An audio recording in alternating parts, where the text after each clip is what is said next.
वाल्मीकि रामायण में उत्तरकांड है भी नहीं, प्रक्षिप्त है, जोड़ा गया, क्षेमेंद्र ने जोड़ा। न तो सीता जी का हमारी दूसरा वनवास होता है, न शंभू का, बस दोनों गलत है। मुझसे पहले भी पूछते थे लोग, अब भी पूछते हैं, कहते जगत गुरु जी आपने कोई गर्लफ्रेंड बनाई? अब बताओ। तो मैं भी उनको बड़ा रोचक उत्तर देता हूं, कहा एक मेरी गर्लफ्रेंड है। अरे लोग कहते कौन सी होगी वो? तो मैं कह देता हूं, my talent is my girlfriend, my talent is my girlfriend. मेरी प्रतिभा ही मेरी गर्लफ्रेंड है, नारी मित्र है। तब लोगों को संतोष। वास्तव में मेरी गर्लफ्रेंड ने मुझे धोखा नहीं दिया। कहो चकाचकी सुनाई ना, हम तो बदनाम होंगे चकाचक बाबा। तो चलो बदनाम करो, जलने वाले जला जला करें, राघव हमारी रक्षा करें। हम चकाचक है, ये चकाचक रहो, और जेकरे ससुर के भाग में कचाकच हो, कचाकच में रहे। कौन आपत्ति हो हमें? कहो ठीक बा ना? हम चकाचक रहो और चकाचक है ही, पहले वो चकाचक रहे, और जेकरे भाग में कचाकच हो, कचाकच में रहे। हम क्या करें? श्रीमन नारायण रामानंदो रघुवरमति राजते पुण्यकृति।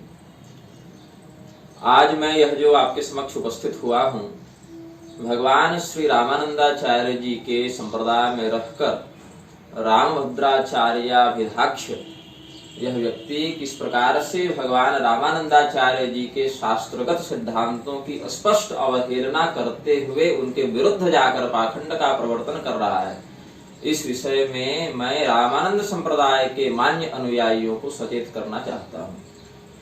कोई भी संप्रदाय हो जो शास्त्रोक्त है, जिसका शास्त्रोक्त सिद्धांत है, भगवान शंकराचार्य जी का हो या भगवान मध्वाचार्य जी का हो, किंतु उनके संप्रदाय में श्रुति मूलकत्व विद्यमान होता है।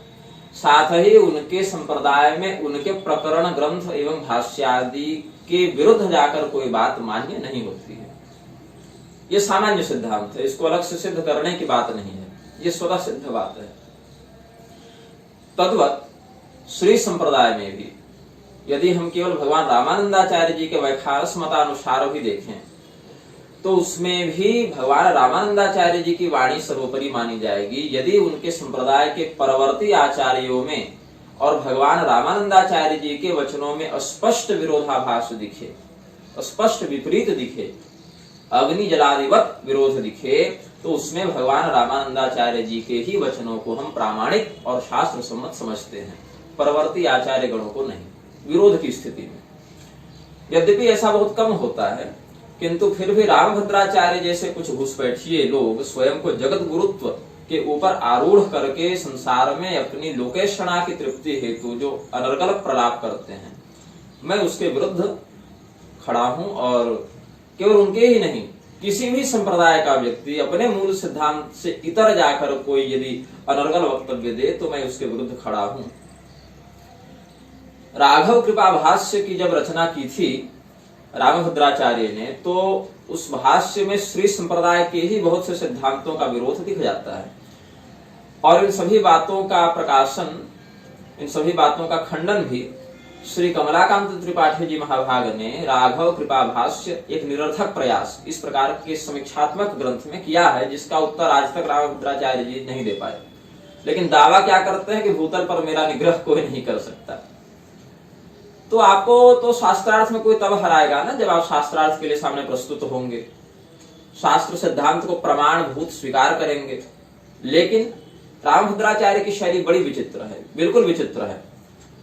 मान लो कि अमुक ग्रंथ में एक बात नहीं लिखी हुई है, तो ये क्या कहेंगे कि यह बात सिद्धांत में गलत है या घटना घटी ही नहीं, इसीलिए वो ग्रंथ में वर्णन नहीं है।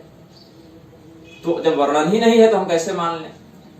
और यदि ग्रंथ में वर्णन दिखा दिया जाए कि भैया वर्णन तो है, अब तो मानो, तो कहेंगे नहीं, इसको बाद में किसी ने मिला दिया, इसको मैं मानता ही नहीं कि यह वास्तविक अंश है ग्रंथ का। मतलब यदि ग्रंथ में लिखा नहीं है तो लिखा ही नहीं है तो क्यों माने, ये बात हो जाएगी। और यदि लिखा है तो यह कह देंगे कि बाद में किसी ने मिला दिया। बृहद्धर्म पुराण के रामायण कवच में स्पष्ट ब्रह्मदेव कहते हैं, रामायणं कुरु सप्त कांडम, 7 कांडों वाले रामायण की रचना करो, वाल्मीकि जी के प्रति निर्देश है। अग्नि पुराण में अलग अलग कांडों के लिए अलग अलग 7 अध्याय नियुक्त हैं। प्रारंभ में ही देखने रामायण कथा वर्णन, श्री रामावतार वर्णन में। बृहद्धर्म पुराण में भी वेदव्यास जी ने सभी कांडों की अलग अलग फलश्रुति का वर्णन किया है। स्वयं वाल्मीकि जी ने भी षट्कांडानि तथोत्तरम लिखा। उमा संहिता में भगवान शिव जी ने भी इसका समर्थन किया। और आनंद रामायण आदि में भी वाल्मीकि जी ने सप्तकांडीय वाल्मीकि रामायण का ही वर्णन किया है।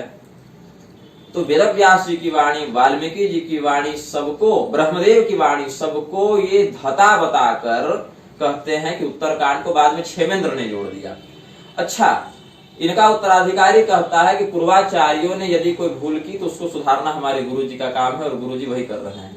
तो मैं आपको बताता हूं, रामभद्राचार्य जी के इसी प्रलाप के आधार पर मैं क्या कहूं, भगवान रामानंदाचार्य जी ने भी भूल की होगी, क्योंकि भगवान रामानंदाचार्य जी स्वयं अपने आनंद भाष्य में, ब्रह्मसूत्राधिकृत आनंद भाष्य के देवताधिकरण में उत्तरकांड से 6 श्लोक दे देते हैं प्रमाण में। और रामभद्राचार्य का क्या कहना है कि उत्तरकांड पूर्णतः प्रक्षिप्त है, इसको बाद में क्षेमेंद्र ने जोड़ दिया। ये बिल्कुल अप्रामाणिक बात है। तो बताइए रामभद्राचार्य जी, क्या आप जैसे पूर्व के टीकाकारों को, आचार्यों को अशिक्षित और गधा कहते हैं, क्या भगवान रामानंदाचार्य जी के प्रति भी आपके यही विचार हैं? और यदि भगवान रामानंदाचार्य जी ने उत्तरकांड को प्रामाणिक मानकर उसका संदर्भ ब्रह्मसूत्र भाष्य में लिखा, तो फिर आप किस मुख से उत्तरकांड को मिलावटी बताते चलते हैं? प्रक्षिप्त, पूर्णतः प्रक्षिप्त। कोई प्रसंग को, श्लोक को प्रक्षिप्त बताए तो उस पर चर्चा हो भी सकती है, लेकिन पूर्णतः प्रक्षिप्त। यद्यपि उत्तरकांडस्थ प्रत्येक कथा का मैं अन्य ग्रंथों से शताधिक प्रमाण के साथ विस्तृत समाधान कर चुका हूं। उत्तरकांड प्रसंग एवं संन्यासाधिकार विमर्श इस ग्रंथ में भी मैंने लिखा, और उसके विरोध में आपने जो सीता निर्वासन और सम्मुखवध नहीं ये पुस्तक लिखी, उसका खंडन भी मैं 350 पृष्ठों में कर चुका हूं, मूर्ख हृदय न चेत इस ग्रंथ में। लेकिन आप तो कोई उत्तर देते नहीं, आपके चकाचक चेले आते नहीं, और आप शास्त्रार्थ के लिए ललकारते हैं लेकिन तिथि बताते नहीं। अब देखिए, ये नारीवादियों से आतंकित जो व्यक्ति है, रामभद्राचार्याभिधाक्ष जो यह व्यक्तित्व है, ये नारीवादियों से और वामपंथियों से बड़ा भय खाते हैं। तो कहीं नारीवादी रुष्ट न हो जाएं, कोई दलित संगठन उठकर या कोई जो आधुनिक जो संगठन अम्बेडकरवादी हो गए हैं, कहीं वो हम पर आक्षेप न करने लगे, इसके लिए ये सारे ग्रंथों के मान्य रहस्यों को ही मिलावटी और प्रक्षिप्त बता देते हैं। स्वयं क्या यह व्यक्ति लिखता है अपने राघव कृपा भाष्य में, मेरे पास उसके चित्र हैं ग्रंथ के। मां हि पार्थ व्यपाश्रित्य येऽपि स्युः पापयोनयः स्त्रियो वैश्यास् तथा शूद्रास्ते यान्ति परां गतिम्। ये जो श्रीमद् भगवद गीता का 9वें अध्याय का जो श्लोक है, उसका जो भाष्य इन्होंने किया है, उसकी व्याख्या में क्या लिखते हैं?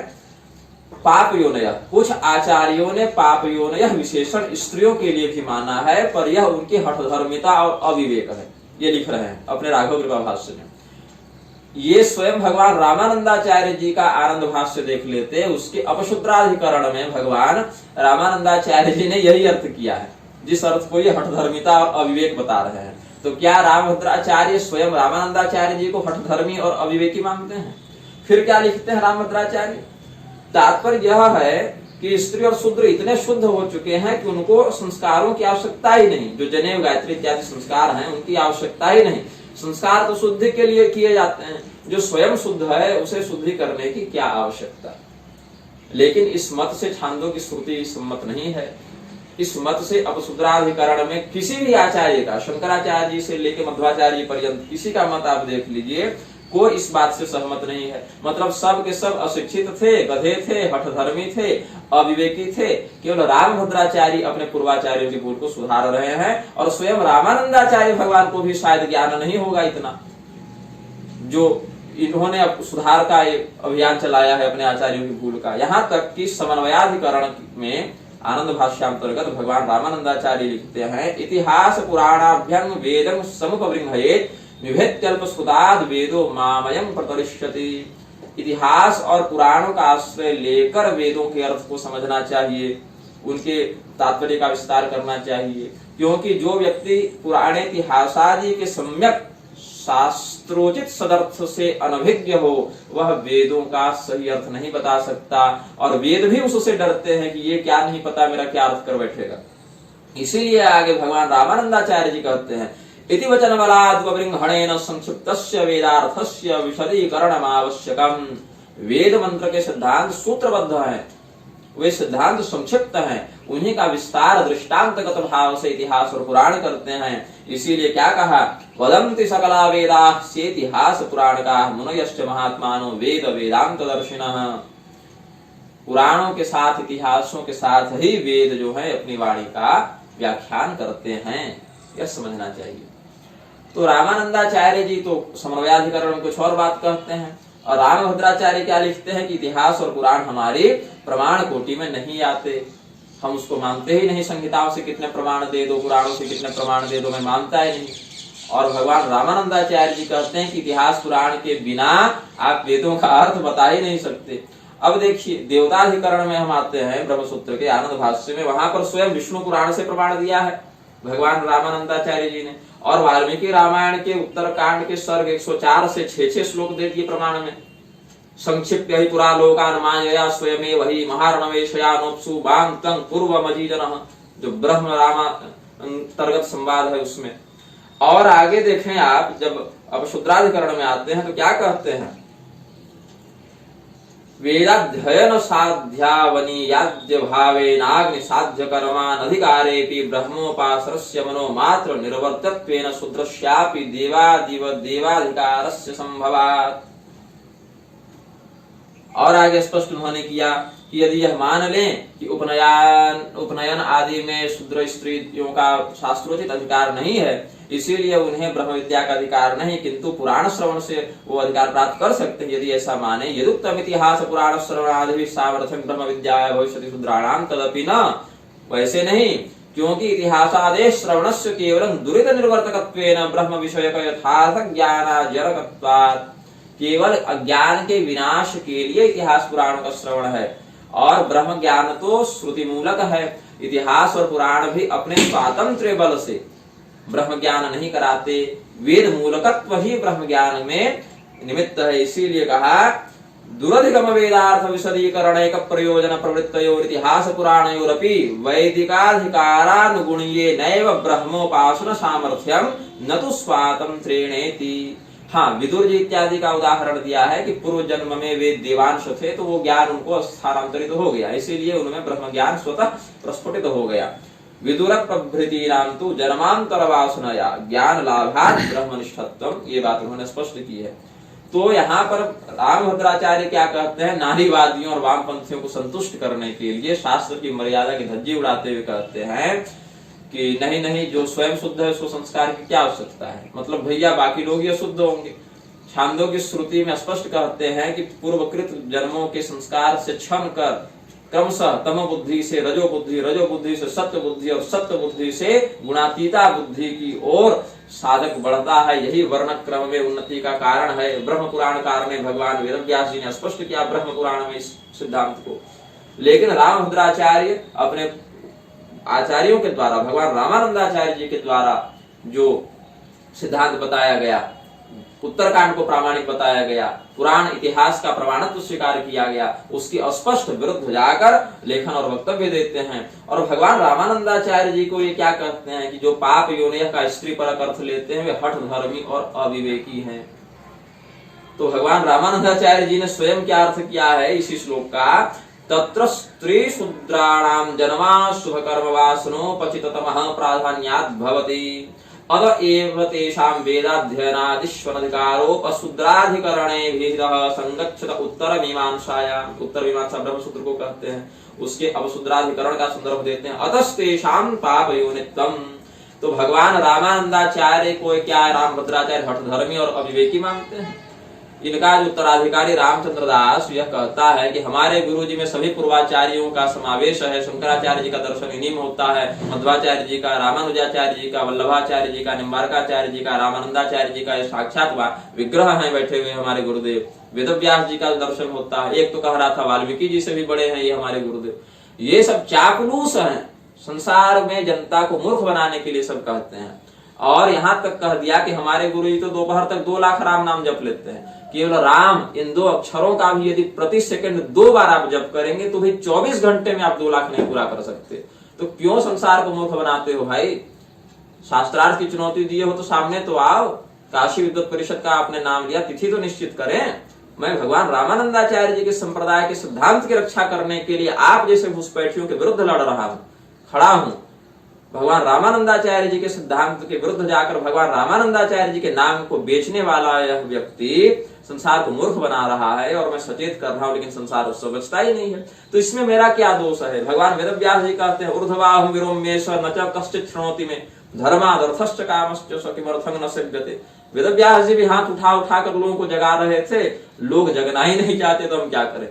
तो जिस संप्रदाय के आचार्य हैं उसी संप्रदाय का स्पष्ट निषेध करते हुए वैष्णव मताज भास्कर के सिद्धांत के विरुद्ध जाकर इन्होंने दंड धारण किया, त्रिदंड संन्यास लिया, उसमें भी आचार भ्रष्ट हुए। उसके बाद भी इन्होंने अपना पश्चाताप पूर्वक प्रायश्चित नहीं किया, अपितु उत्तरकांड जैसे प्रामाणिक विषय को प्रक्षिप्त बताते हैं और गलत अर्थ करते हुए भाष्य करते हैं, शब्दों का अपशब्दात्मक प्रयोग करते हुए व्याख्यान करते हैं और मंच से क्या करते हैं? गर्लफ्रेंड वाली बात कर रहे हैं, विनोद कर रहे हैं, वावदूकता दिखा रहे हैं, वाचालता दिखा रहे हैं, मुझे लौंडा और किन्नर कह रहे हैं। ये उनके व्यासपीठ की शैली है, भाषा है। तो ऐसे व्यक्ति से धर्म रक्षा की क्या अपेक्षा की जाएगी?